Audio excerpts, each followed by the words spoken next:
Thank you, Mr. President. This is a joint statement with the Association for World Education.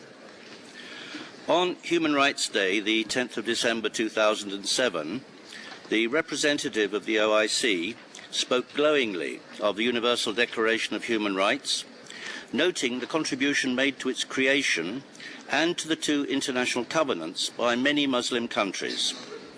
He went on to state that the 1990 Cairo Declaration on Human Rights in Islam is not, quote, not an alternative competing worldview on human rights. It complements the Universal Declaration as it addresses religious and cultural specificity of the Muslim countries, unquote. He also stated that the OIC is considering the creation of an Islamic Charter on human rights in accordance with the provisions of the Cairo Declaration.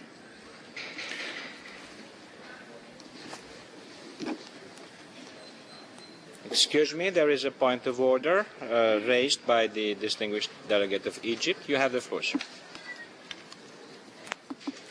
Thank you, Mr. President. I just seek your guidance. Under which item is the Islamic Charter of Human Rights is being discussed? I cannot see it in the agenda. Thank you. Thank you. As far as I understand, the statement made by this distinguished representative of the NGO is about the freedom of expression and other human rights. And if my memory helps me, he is referring to a statement that was made earlier in this Council. So this is what this is all about. Thank you. You have the floor, sir.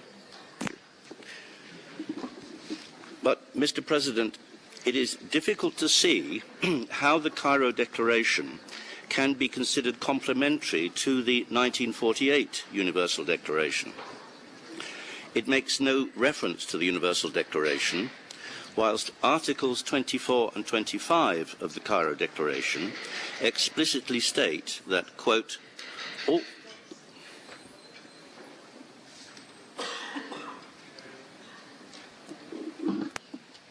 Excuse me for interrupting again. There is a point of order asked for the distinguished representative of Egypt. Sir. Thank you, Mr. President. With all due respect, I think the discussion now, it's obvious from the statement being made, has moved to discussing the items of Cairo Declaration. We are not discussing the statement made by the OIC. We proceeded now to discuss and have consideration of the Cairo Declaration that was adopted in 1999. And I wonder under which item this is being made. I would understand if any representative of any civil society would like to comment on any statement made in this declaration, in this council. But to go as far as to reconsider documents adopted in 1999, I don't think there is an item in agenda in this one. Thank you. Thank you for your intervention. I think that we may have a debate on this. We constantly refer to the Universal Declaration of Human Rights that was adopted 60 years ago, and there is no comment about do we have or do we not have the appropriate moment of doing it. So at least from this point of view, I would think that the argument that the distinguished delegate of Egypt has mentioned is perhaps in a need of being reconsidered. So if you allow us, sir, I will give the floor to the speaker to resume his statement. Thank you. You have the floor, sir. Under Sharia law, Muslim women and non-Muslims are not accorded equal treatment with Muslim men. The Sharia, therefore, fails to honour the right to equality guaranteed under the UDHR and the international covenants, and denies the full enjoyment of their human rights to those living in states which follow Sharia law.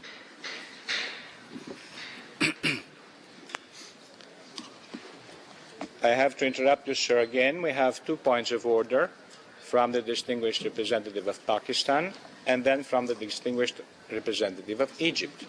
You have the floor, distinguished representative of Pakistan. Thank you very much, Mr. Chairman. Mr. President, we are not discussing here the Islamic Sharia. It's a controversial subject to discuss it over here, and it falls within the ambit of freedom of expression, the balance between freedom of expression and freedom of religion. We are still discussing it in informal sessions. How far freedom of expression be granted, so as it does not abuse the right of the individuals to exercise their religion. It is insulting for our faith to discuss Sharia here in this forum. So I would appreciate if the distinguished representative of an NGO be asked to limit his comments on human rights declaration and human rights instruments and not on Sharia. Thank you very much. Thank you. The distinguished representative of Egypt, you have the floor. Thank you, Mr. President. In light of your previous intervention, sir, I would leave it to you, to Your Excellency, with all due respect, to decide if the statement is proceeding in the right direction or not. Sharia is not under discussion here, and I don't think it is a universal document that should be discussed in the Human Rights Council. Thank you. Thank you. I am fully aware about the informal debate which is going, or the informal consultations rather, that are going on various draft resolutions, including this very important one that was mentioned by the distinguished representative of Pakistan.